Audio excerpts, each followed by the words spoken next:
Today we learn the chapter number 3, linear regression. In chapter 2 we studied the relation between two variables, यानी दो variables के बीच का क्या relation है वो हमने स्टडी किया. And now in this chapter we study the effect of one variable on the other variable. For example, ये सपोज एक वेरिएबल है x is the cell and the second variable is y and it's the profit. In chapter 2, means in correlation coefficient, we study the relation between two variables, or also we can find the measures of correlation coefficient in the chapter number 2. But we cannot make the prediction or the estimated value of the given variable. So in chapter 3 we studied the relation between two variables when the one is a dependent variable and the other is independent variable. For example, हमारे पास यहाँ पे sales है और ये profit है. ये approximately समझ लो कि 1 लाख रुपीज का सेल है तो प्रॉफिट हुआ हमें 10,000. 1,50,000 रुपीज का सेल है, then प्रॉफिट इज 18,000. 1,80,000 रुपीज का सेल है तो प्रॉफिट है हमें 24,000. 2 लाख रुपीज सेल्स है, then प्रॉफिट इज 30,000. अब सपोज के अप्रोक्सीमेटली 3 लाख रुपीज का सेल है तो profit should be how much.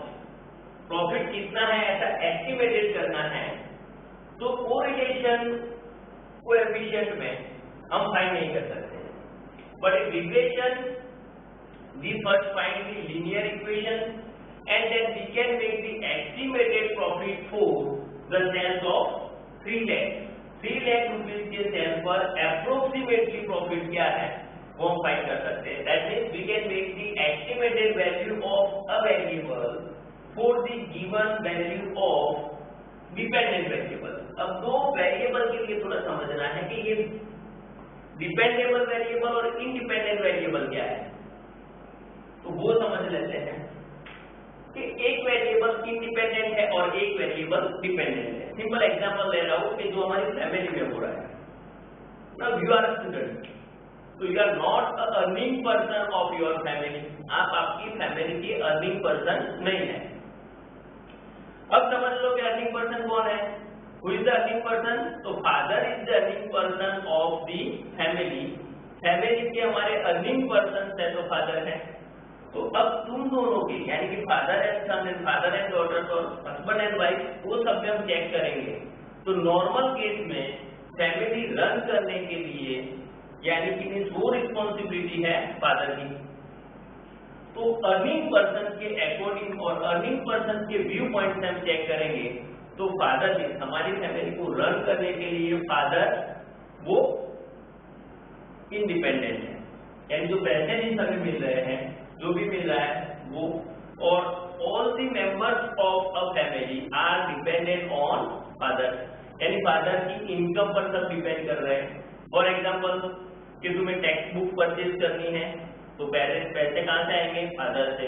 School की फीस पे करनी है तो कहाँ से आएंगे? फादर से. कुछ फैमिली के लिए परचेज करना हो मार्केट में से मीन्स क्लोथ परचेज करने तो वो सब पैसे हम कहाँ से ले रहे हैं? पेरेंट्स यानी कि फादर से ले रहे हैं. तो फादर मीन्स तुम्हारे मीन्स फैमिली मेंबर में फादर मीन्स है जो, तो इनकम ऑफ सोर्सेज मीन्स हमारे लिए इनकम ऑफ सोर्सेज फादर से आ रहा है. तो फादर मीन्स हमारे लिए इंडिपेंडेंट है, वो डिपेंडेंट नहीं है, वो हार्ड वर्क करके अर्न कर रहे हैं. बट हम सब किस पर डिपेंड कर रहे हैं? फादर पे डिपेंड कर रहे हैं. तो फादर इंडिपेंडेंट वेरिएबल हुए और तुम सब लोग यानी कि फैमिली के सभी मेंबर्स जो है वो फादर पर डिपेंडेंट है. तो ये समझ है. यहाँ पे समझेंगे ये दोनों वेरिएबल्स में. तो यहाँ पे क्या है कि सेल्स एंड प्रॉफिट, तो यहाँ भी एक डिपेंडेंट वेरिएबल है और एक इंडिपेंडेंट वेरिएबल है. तो समझ लो कि प्रॉफिट कहां से आ रहा है। तो we can make the profit और get the profit on sales. जो प्रॉफिट मिल रहा है हमें, वो प्रॉफिट हमें कहां से मिल रहा है, तो सेल्स में से मिल रहा है। तो ये दो वेरिएबल्स में कौन सा वेरिएबल डिपेंडेंट है और कौन सा इंडिपेंडेंट है, तो सिंपल है, सेल्स होगा तो प्रॉफिट होने वाला है। Without sales we can not earn the profit, profit earn नहीं कर सकते। तो ये दोनों variables that mean sales and profit, sales is independent, sales किसी पर डिपेंड नहीं है, इंडिपेंडेंट है, इंडिपेंडेंट है। और ये प्रॉफिट है वो कैसा है, डिपेंडेंट वेरिएबल है, कैसा है, डिपेंडेंट वेरिएबल है। ओके, और क्लियर करने के लिए और 2 और 3 पॉइंट्स हम ले रहे हैं, डिपेंडेंट इंडिपेंडेंट वेरिएबल के 2-3 पॉइंट्स लेते हैं। एक हो रहा है, शॉर्ट में लिख रहा हूं, इंडिपेंडेंट, और एक है डिपेंडेंट वेरिएबल। सिंपल देखते हैं कि बारिश होना तो वो किसी के हाथ में नहीं, we can not make the rain at our willing, कि मुझे आज बारिश करनी, बहुत ज्यादा गर्मी है तो वो भी नो, तो इट्स नॉट अ डिपेंड, वो किसी पर डिपेंड नहीं कर रहे, that's why it's a rain is independent और ईल्ड ऑफ क्रॉप, जो भी ईल्ड ऑफ क्रॉप है वो किस पर डिपेंड कर रहा है, रेन। तो ये दोनों में rain is the independent variable and yield of crop is a dependent variable. Okay, और एक एक्सपेंस ले रहा हूं, फॉर एग्जांपल कि किसी भी कंपनी का प्रमोशन होना, दैट मींस एडवर्टाइजिंग करना और उसकी सेल्स इंक्रीज होना, तो ये दोनों में यहाँ पे हमने देख लिया था कि ये इंडिपेंडेंट था, बट एडवर्टाइजिंग एंड सेल्स तो हमें पता है कि जितनी हम परफेक्ट हमारी कंपनी का प्रमोशन और एडवर्टाइजिंग होगी उतना उसका सेल्स इंक्रीज होने वाला है। तो इट डिपेंड ऑन एडवर्टाइजमेंट। तो यहाँ पे मैं लिख रहा हूँ एडवर्टाइजमेंट, एडवर्टाइजमेंट एंड सेल्स। तो ये दो वेरिएबल्स में एडवर्टाइजमेंट इंडिपेंडेंट है और सेल्स है वो है डिपेंडेंट वेरिएबल। ऐसे बहुत सारे एग्जांपल्स हैं। So in this chapter we assume that, अच्छे से रिपीट कर रहा हूं फिर से, in this chapter we assume that the one variable is dependent and the other variable is independent. Assuming that we solve the all problems and we can get the estimated value of dependent variable। estimated value तुम किसकी कर सकते हो, सिर्फ dependable variable जो है उसी की estimated value हम निकालेंगे। so we can get the estimated value of only dependent variable, not independent variable। so again repeat कर रहा हूँ, for the given value of independent variable, independent variable की किसी भी गिवन वैल्यू के लिए to find the estimated value of independent means dependent variable. तो अच्छे से समझ लेना कि किसी भी इंडिपेंडेंट वेरिएबल की गिवन वैल्यू है और तुम्हें इंडिपेंडेंट की जो एस्टिमेटेड वैल्यू निकालनी हो तो उसके लिए हम कौन सा मींस रिग्रेशन मॉडल यूज करने वाले हैं। तो ये चैप्टर और कोरिलेशन में यही डिफरेंस है। मैं कैलकुलेशन चार्ट अप्रोक्सीमेटली सेम है, छोटा सा जो चेंज है वो फॉर्मूला में चेंज है, अदरवाइज तुम्हें लगेगा कि कोरिलेशन एंड रिग्रेशन दोनों सेम चैप्टर्स हैं, पर डिफरेंस एक ही चीज है, एक वो डिफरेंस है कि यहाँ पे हम जो डिपेंडेंट वेरिएबल है उसकी एस्टिमेटेड वैल्यू निकाल सकते हैं। तो we can make the prediction, prediction भी कर सकते हैं कि फ्यूचर में क्या ट्रेंड होने वाला है, कैसी डिमांड रहेगी, कैसा नहीं, तो उसके अकॉर्डिंग तुम भी बिजनेस में चेंजेस ला सकते हो। फॉर एग्जांपल कि नेक्स्ट 5 इयर्स के बाद लास्ट 5, 10, 20 इयर्स की स्टडी से हमें पता चल रहा है कि ट्रेंड इस तरफ जा रहा है, अभी सोलर कैजुअली डिमांड फैशन कैसे चेंज हो रहा है, उसके अकॉर्डिंग तुम भी तुम्हारी मीन जो भी बिजनेस है उसमें चेंजेस ला सकते हो। और तुम्हारी सेल्स ज्यादा हो उसके लिए you can make a try, आप ट्राई कर सकते हो एंड तुम्हारा सेल्स इंक्रीज हो सकता है, तुम्हारा प्रॉफिट इंक्रीज हो सकता है, बिजनेस डेवलप हो सकता है। तो उसी के लिए इसकी प्रिडिक्शन हम लगा सकते हैं डिपेंडेंट वेरिएबल की। So we learn in this chapter approximate value or a prediction of the dependent variable। Okay, now we will discuss the regression model and the formula of regression model।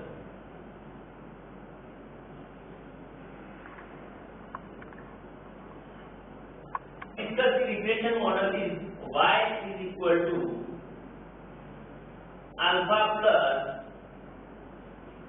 Beta x plus u। Now y is equal to क्या है, तो y की value हमें find करनी है, y क्या क्या y की वैल्यू हमें फाइंड करनी है, समझ लेना। तो y एंड x ये दोनों वेरिएबल हैं और a alpha then beta and u, a और b दोनों कांस्टेंट वेरिएबल है और u is the error term है। So y is equal to dependent variable,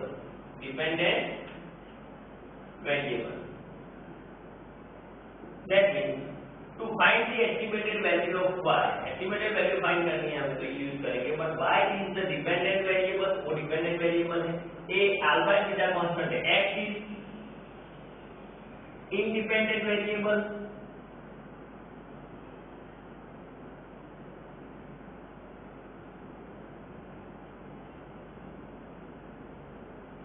alpha and beta are constant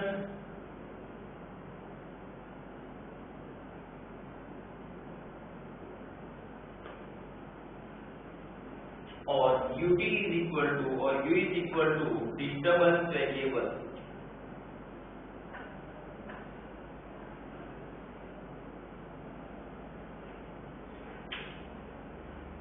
ut u is equal to disturbance variable। Okay, तो ये हमारा regression model है। Okay, now one more step to find the estimated value y cap is equal to a plus b, sorry x। तो यहाँ पे to find the estimated value of y की estimated value find करने के लिए for the given value of independent variable x, तो यहाँ पे ये रिग्रेशन में हमें पता चलना चाहिए और किसी भी रिग्रेशन मॉडल में which is the independent variable and which one is dependent variable. तो ये in this model x means हमारे लिए the given value of independent variable, ये इंडिपेंडेंट वेरिएबल की गिवन वैल्यू है और x is equal to and we find the estimated value of dependent variable y। तो ये हमारे लिए रिग्रेशन मॉडल है, estimated value of regression model. अब इसकी फॉर्मूला चेक कर रहे हैं, कई बार इस b is equal to, b is known as और a is known as y is और x डिस्कस कर लेते हैं ऐसे अगेन। तो ये मींस क्या है, y cap is the estimated value of y, it means dependent variable,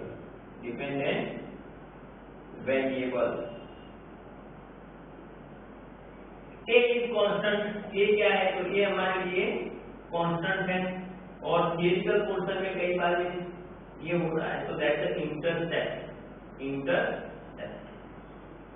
b is equal to क्या है, तो b is equal to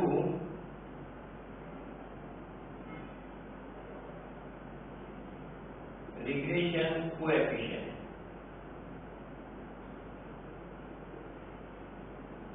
slope, that b is known as the regression coefficient, slope or constant।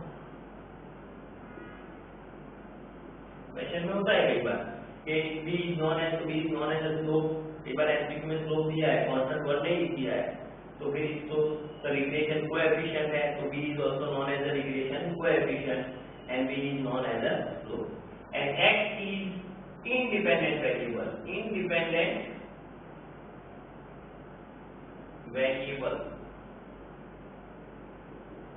तो हमने सभी body part का यानी analysis कर लिया कि इक्वेशन में हर एक पॉइंट, हर एक वैल्यू को कैसे डिनोट कर रहे हैं, तो वो हमारे माइंड में क्लियर होना चाहिए। फिर वैल्यू फाइंड करेंगे, कांस्टेंट a फाइंड करना है कैसे, तो उसके लिए अलग से कोई फॉर्मूला है, b कांस्टेंट यानी कि रिग्रेशन कोएफिशिएंट फाइंड करने की फॉर्मूला है हमारे पास, ये दोनों कांस्टेंट हम फाइंड कर लेंगे।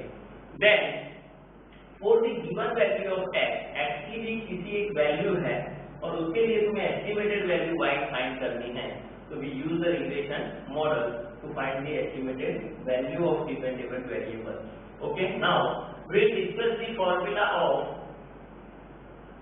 regression coefficient and constant A, ये दोनों मीन्स फाइंड करने के लिए जो फॉर्मूला है वो मीन्स मैक्सिमम नॉर्मली कोएफिशिएंट की सभी फॉर्मूला कोरिलेशन से साथ कनेक्टेड है, और उसमें नॉर्मल जो दो चेंजेस है मीन्स टू चेंजेस करने से कोरिलेशन कोएफिशिएंट रिग्रेशन कोएफिशिएंट में कन्वर्ट हो रहा है, वो हम डिस्कस करेंगे।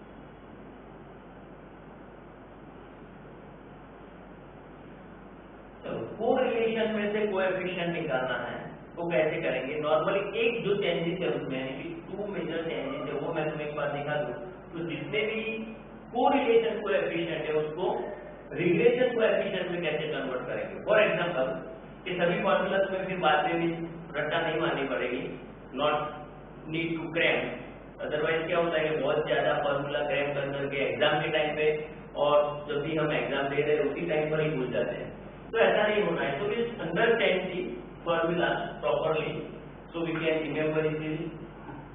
Okay, for example the correlation R is equal to formula हमारी थी में covariance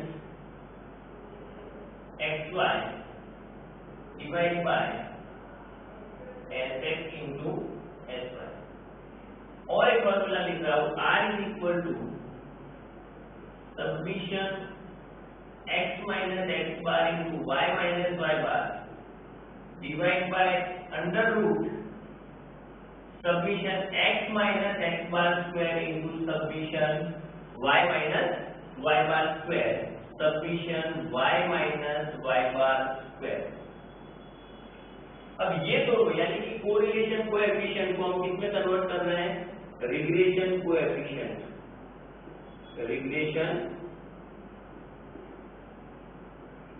coefficient b is equal to, और रिग्रेशन लाइन जो हम स्टडी कर रहे हैं that is known as the regression line y on x, regression line y on x। Okay, तो regression coefficient b is equal to, समझ लेना दो चेंजेस है हमारे। फर्स्ट यहाँ पे लिखा हूं, फर्स्ट चेंजेस है ये न्यूमरेटर हुआ और है ना डिनोमिनेटर, तो ये दोनों में न्यूमरेटर को कोई चेंज नहीं करना है, जो है वो सेम टू सेम रहने वाला है। तो फर्स्ट न्यूमरेटर बिकम सेम, तो ये covariance x Y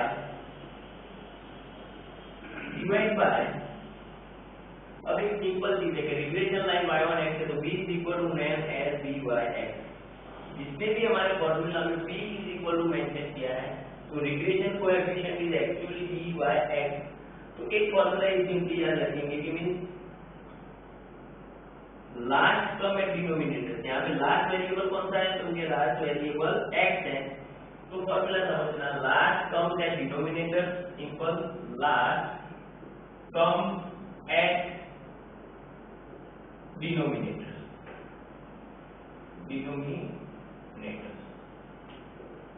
last term at denominator, जो लास्ट वेरिएबल है वो डिनोमिनेटर, यहाँ पे लास्ट वेरिएबल x है, तो ये दो वेरिएबल्स में एक वेरिएबल fx यानी कि x वाला है और एक वेरिएबल है वो है y variable. So again repeat कर रहा हूं, लास्ट टर्म एट डिनोमिनेटर, तो लास्ट वेरिएबल हमारा कौन सा है x, तो x वाला टर्म डिनोमिनेटर में जाएगा, y वाला टर्म हम यहाँ से करते हैं, तो x टर्म हो गया sx। एंड सेकंड चेंज है डिनोमिनेटर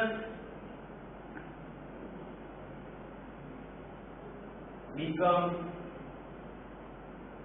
स्क्वायर, डिनोमिनेटर का स्क्वायर करना है हमें, तो that's dx sorry sx square. तो ये बन गई फॉर्मूला, ये कोएफिशिएंट को हमने किसमें कन्वर्ट कर दिया? रिग्रेशन कोएफिशिएंट में। ये कोरिलेशन कोएफिशिएंट था, इसमें इसको हमने किसमें कन्वर्ट कर दिया? रिग्रेशन कोएफिशिएंट में। तो सिंपली है when the correlation coefficients are converted into regression coefficients, there are two changes. One is large terms at denominator. Second change, denominator becomes square. And लिखना हो तो सब लिख सकते हैं कि न्यूमरेटर becomes constant. न्यूमरेटर से उसमें कोई चेंजेस नहीं करना है. It remains same. It remains constant. तो ये तुम्हारा सिंपल चेंजेस था जिसको हमने R को मीन्स B में कन्वर्ट कर लिया. तो जितनी भी कोरिलेशन की फॉर्मूला है, चाहे वो शॉर्ट टर्म के लिए है, चाहे जिसको कुछ भी फाइंड करना है, तो सभी को तुम कोएफिशिएंट में कन्वर्ट कर सकते हो. ओके, ये फॉर्मूला करते हैं तो थोड़ा और क्लियर हो जाए. इन पे कर लेते हैं. V by x यानी कि V is equal to, again पहले तो मीन्स न्यूमरेटर रिमेन कांस्टेंट और सेम, तो सफिशिएंट x माइनस x बार और y minus y bar divide by large variable कौन सा है, तो x. तो लार्ज टर्म है डिनोमिनेटर, तो x वाला टर्म हमारा डिनोमिनेटर में जाएगा, y को हम यहाँ से कैंसिल करते हैं और डिनोमिनेटर बिकम स्क्वायर. इसका स्क्वायर करेंगे तो हमें रूल पता है, स्क्वायर एंड अंडर रूट ये दोनों क्या होने वाला है, कट हो जाएंगे. पता है कि रूट यानी 1/2. एक्सटेंड करता हूँ यहाँ पे. रूट का मीनिंग है submission x minus x bar that 1/2 और स्क्वायर है. अब इस पावर के साथ मल्टीप्लाई करेंगे तो 1/2 into 2 ये दोनों कट हो जाएंगे. तो आंसर बन गया सब्मिशन x माइनस x बार और ये स्क्वायर तो है, तो ये स्क्वायर. तो ये तुम्हारा आंसर हो गया summation x minus x bar square. तो ये बन गई फॉर्मूला रिग्रेशन कोएफिशिएंट की. Summation x minus x bar y minus y bar divide by summation x minus x bar whole square. Okay, तो अगेन जो कोरिलेशन में हमने किए थे फॉर्मूला, ये मीन्स हमारा कैलकुलेशन है वो थोड़ा इजी रहे कि when x bar and y bar are integers, when x bar and y bar are in a fraction, when x and y is very small. तो कोएफिशिएंट के लिए भी सेम फॉर्मूला में अप्लाई करेंगे तो हमारा कैलकुलेशन इजी रहे. तो first we will discuss that formula, means वही फॉर्मूला में सब सभी यहाँ पे डिस्कस कर रहे हैं. Then we solve this sum. चलो प्रैक्टिकल